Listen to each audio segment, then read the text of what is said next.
இந்த அட்லி மட்டும் தாங்க சம்பவம் மேலே சம்பவம் பண்ணிக்கிட்டே இருக்கிறாரு. என்னதான் இவரை ட்ரோல் பண்ணாலும் விஜயை வச்சு பேக் டு பேக் ஹிட் படம் கொடுத்துட்டு அப்படியே எஸ்ஆர்கே வச்சு ஒரு தரமான படம் கொடுத்தாரு ஹிந்தியில். இந்த படத்துக்கு நேஷனல் அவார்ட்லாம் கிடச்சிருக்கு.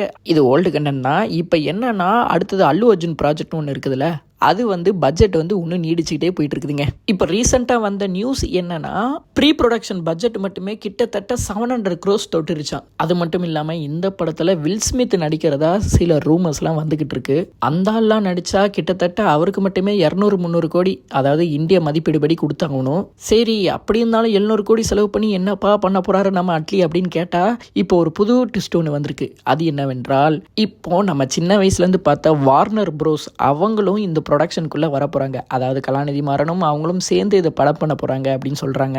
ஸோ இந்தியாவோட ஹையஸ்ட் பட்ஜெட்டில் படம் பண்ண போகிறது நம்ம அட்லி தான். இந்த படத்தை வேர்ல்டு வைடு பிஸ்னஸ் பண்ணுற மாதிரி பிளான் பண்ணிகிட்டு இருக்காரு நம்ம கலாநிதி மாறன். ஸோ அவர் என்ன பண்ண போகிறாருன்னு நம்ம வெயிட் பண்ணி தான் பார்க்கணும்.